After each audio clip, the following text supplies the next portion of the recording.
বিসমিল্লাহির রহমানির রহিম। সুপ্রিয় দর্শক শ্রোতা ও বন্ধুরা, দেশে প্রবাসে এবং পৃথিবীর যে প্রান্ত থেকে আমার এই ভিডিও দেখছেন তাদের জন্য রইল প্রীতি আর শুভেচ্ছা। বন্ধুরা, আজ 17ই এপ্রিল 2024, যথাক্রমে বুধবার। আমি এখন আছি চায়নার অন্যতম একটি প্রাচীন নগরী গুয়াংজু। শত সহস্র বছরের পুরাতন এই নগরী।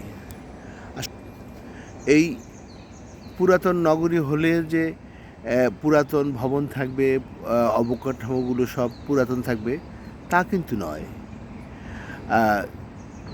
শি জিনপিং সরকার তার দীর্ঘদিনের শাসন আমলে গুয়াংজুকে তথা পুরো চায়নাকে সাজিয়েছে অপরূপ সৌন্দর্যের।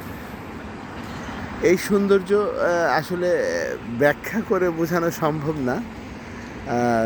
দেখেন, এটা হচ্ছে একটা নদী, এটা একটা বহমান নদী, গুয়াংজুর পাশ দিয়ে বয়ে গেছে দীর্ঘ। আমি গত 2018 সালে যখন এসেছিলাম তখন প্রায় 1.5 ঘন্টা সাইকেল চালিয়েছি এই নদীর পার ধরে, কিন্তু এটার কোনো কুল কিনারা পাইনি। তো সেজন্য এবার আর চেষ্টা করলাম না। একদম মাছে আর পানি সমান সমান, মানে প্রচুর পরিমাণ মাছ এই নদীতে। তো দেখেন, এই নদীর ধারে কত সুন্দর একটা মানে ওয়াকওয়ে করেছে। মর্নিং ওয়াক করছে চাইনিজ নাগরিকরা, গুয়াংজুর নাগরিকরা। তা আমরাও ইচ্ছা করলে আমাদের যে বুড়িগঙ্গা বা তুরাগ তীর আছে সেটাকে যদি এইভাবে সাজানো যেত, সুন্দর একটা ওয়াকওয়ে করা যেত, আর পাশে এইভাবে যদি গাছ টাছ লাগানো যেত, তো আসলে অনেক সুন্দর একটা মানে বাসযোগ্য নগরী হতো আমাদের ঢাকাটা। দেখেন, এখানে সুরম্য অট্টালিকা, বড় বড় অট্টালিকা এখানে নদীর ধারে, কোনো প্রকৃতিকে কোনো রকম ক্ষতি না করে সাজিয়েছে আপন মনের মাথায় মিশে শি জিনপিং সরকার। তো বন্ধুরা, এই যে এই ক্রুজগুলো দেখছেন, এই ইয়ট বা ক্রুজ দেখছেন, এগুলো কিন্তু প্রমোত্তরী। সন্ধ্যার পরে এগুলো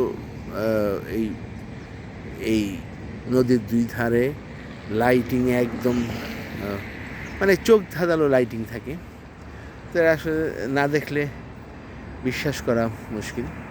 তো আমরা চাই যে গভর্নমেন্ট যদি আমাদের এই ঢাকাকে যদি এভাবে সাজাতো, তুরাগ তীর বা বুড়িগঙ্গার তীরটা যদি এভাবে সাজাতো, তাহলে নদীর যে সৌন্দর্য সেটাও নগরবাসী উপভোগ করতে পারত। আর নগরবাসীর স্বাস্থ্য সচেতনতার জন্য এরকম ওয়াকওয়ে করলে বছরে হয়তো $বিলিয়ন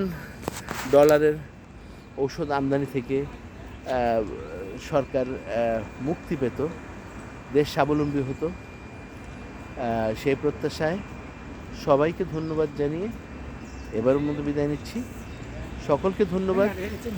আসসালামু আলাইকুম ওয়া রাহমাতুল্লাহি ওয়া বারাকাতুহু।